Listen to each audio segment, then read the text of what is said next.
You go into your shower feeling, but as soon as you reach for the Irish Spring, your day immediately gets better. That crisp, fresh, unmistakable Irish Spring scent zings your brain and awakens your senses. So when you finally emerge from the shower, 37 minutes later, because you pay the water bill so you can stay in there as long as you want, you're ready to take on the day and smell great doing it. Irish Spring Body Wash and Bar Soap. Fresh, green, Irish. Shop now at Walmart. From breathtaking cliff dives to the mega rush of free-ride mountain biking, Red Bull harnessed 5G solutions from T-Mobile for Business to put adrenaline on display. Relying on the strength of our 5G network, Red Bull powered POV drones to deliver unmatched views while broadcasting in real time from some of the most remote locations in America. This is heart-pounding fan experiences. This is Red Bull with T-Mobile for Business. Take your business further at T-Mobile.com/now. We've never had to ask a Giants defensive coordinator what it's like to game plan and face Saquon Barkley. So you're the first. Yeah, I mean, I've had experience in playing with him. Explosive. If you give him space, he finds it. He's made teams pay already this season on that. Got the ability to make the home run, hit the home run every time he has the ball in his hands. So we got to be disciplined. We got to do a good job. We got to get hats to the party. It's going to be tough bringing them down with one guy.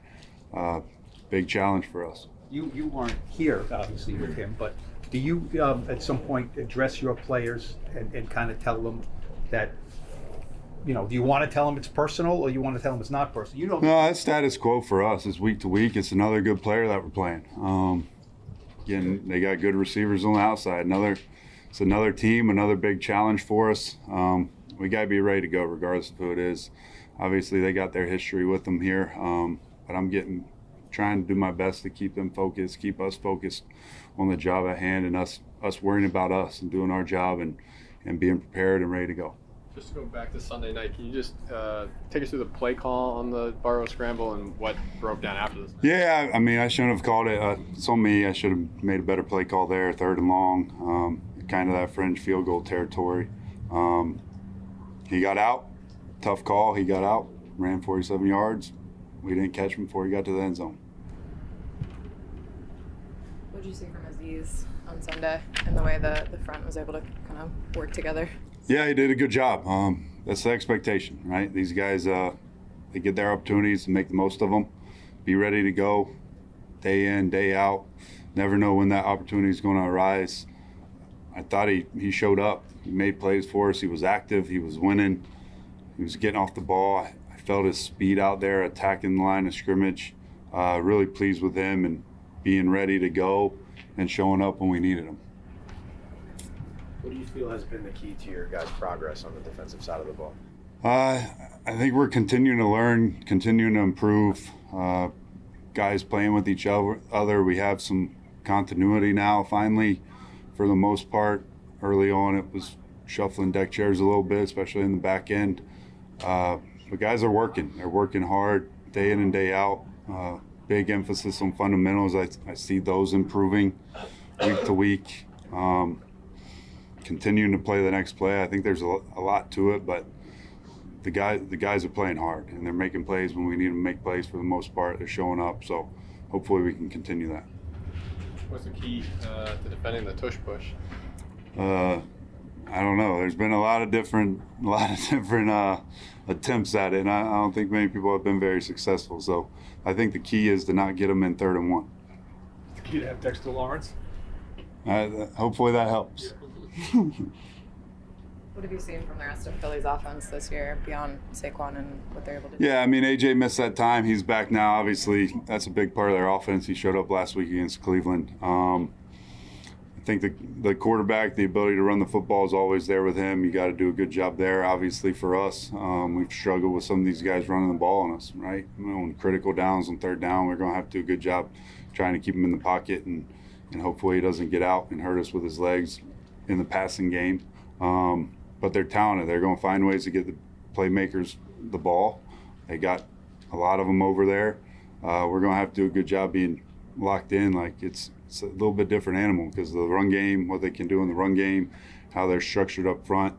Obviously with Saquon, and then you add in add in those guys on the perimeter, it's a little bit different animal than some of these other teams we've faced up to this point. You have to rush a guy like Hurts to contain rather than pin your ears back. Yeah, I mean, that's a thought always with some of these guys.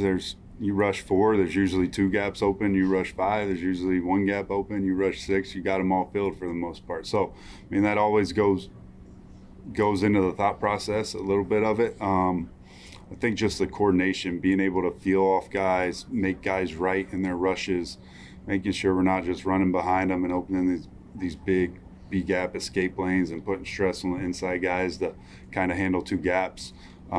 I think just the coordination, the execution, those guys being able to play off each other is a big part of it when you're rushing 4.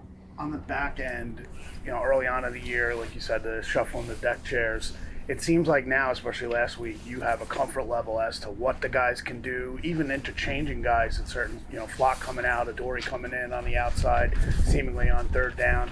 How comfortable are you right now with what you got going on the back end? Do you feel like you can be more schematically oriented because you have the pieces to kind of move around there? Yeah, that's a good question. I think the biggest thing, obviously Rome and Mike have been working with those guys really hard day in and day out, but you've seen improvement. Not just out here, but you've seen it on Sunday. Them going out there making plays, not having the errors that get us in trouble, understanding the little things that come into play with playing those positions in whatever scheme we're in, because there's a lot of details between playing zone, between playing match, between playing man, that come into play for those guys that they got to be able to handle. And I think they're going out there and doing it right now. So my confidence is really high with them. They got to do it every week. We've had a lot of big challenges here early, especially with them, and some of these receivers got obviously this week too. But continue to come out here and work every day, be locked in the meeting room, learn, communicate is a huge part of that as well, involving the safeties, involving the nickel. Again, with a young group, I think that's a piece that we have to push the envelope with us. But got a lot of confidence in those guys right now, and hopefully they continue to play well for us and allow us to be a little bit more versatile with what we can do. Pretty much in any defense or any defensive coordinator, at some point, if they think they're playing well, there's a game or two where the offense doesn't score a lot of points, and there could be frustration and things like that. You've obviously seen that in your career. How do you discuss that with your guys and everything? Yeah, I mean, believe me, we got enough in our house to worry about, I promise you. I mean, there's 4 plays that really changed the game for them that we gave up, like whether it was the 47-yard scramble, or whether it was the 3rd and 12, he got out of the pocket, whether it's the very first 3rd and 6 and he scrambled for the 1st down, right? So, I mean, there's plays for us. We're always coaching, always like we got enough to worry about. I'm focused on making sure our guys are ready to go and can play. And again, just doing our part, make plays when they're there, find ways to change the game when we have the opportunities to change the game. And we got to create more turnovers. Like that's part of it too, right? Like creating some turnovers and being able to set some things up. But we got enough to worry about. Believe me, especially week to week with some of these teams we're playing with. This Eagles team we're playing this weekend. Shane, when you were in Tennessee with A.J. Brown, what did you see about, like, what's the reason he is one of the best receivers in the league? How did he turn himself into that? Yeah, he's strong. He's really, really good with the ball in his hands. He's tough to bring down. Probably one of the better catch and run guys in the league. Like if he has space and he's full steam ahead, it's tough to get him on the ground. The ball skills down the field, being able to adjust his body, find ways to shield receivers, really, really good hands. And I think just from year 1 to year 2 down there, he took some major strides and becoming who he is today. And he's obviously progressed even more in his time in Philly. But the thing that really stands out to me is just the play strength. That's something we got to be ready for. We got to be able to match and handle at times. You're obviously coming in new to this matchup, but a lot of these players on your side have played against their players. Like, how much do you go back to the past matchups to maybe borrow some things that are more effective? Yeah, you watch all that stuff, especially going back to last year. Again, it's hit or miss. Like I think they pulled a few guys early in that second game last year. So, But you go back, you watch all the stuff, see kind of what has worked against them, what has struggled against them, whether it's the Giants or whether it's any of these other teams, right? Just trying to get some ideas and see what can maybe fit us, right, in terms of scheme, what fits us in that regard. But some of the personnel matchups, right, if there's some crossover there, some of the personnel matchups, I think that's something we study. Hopefully our players are studying that also. I'm Peter Schrager, host of Good Morning Football on the NFL Network and the Season with Peter Schrager podcast. Whether you're ordering wings for the game or you're whipping up a 7-layer dip or you're ordering a pizza, there's something about football that makes you want to eat. And this football season, Uber Eats has the best deals on game day food, no matter what you're craving.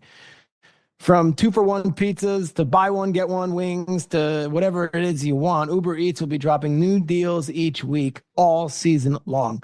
Uber Eats is the official on-demand delivery partner of the NFL. Order now for game day. Terms and conditions apply, and see the app for details. You go into your shower feeling, but as soon as you reach for the Irish Spring, your day immediately gets better.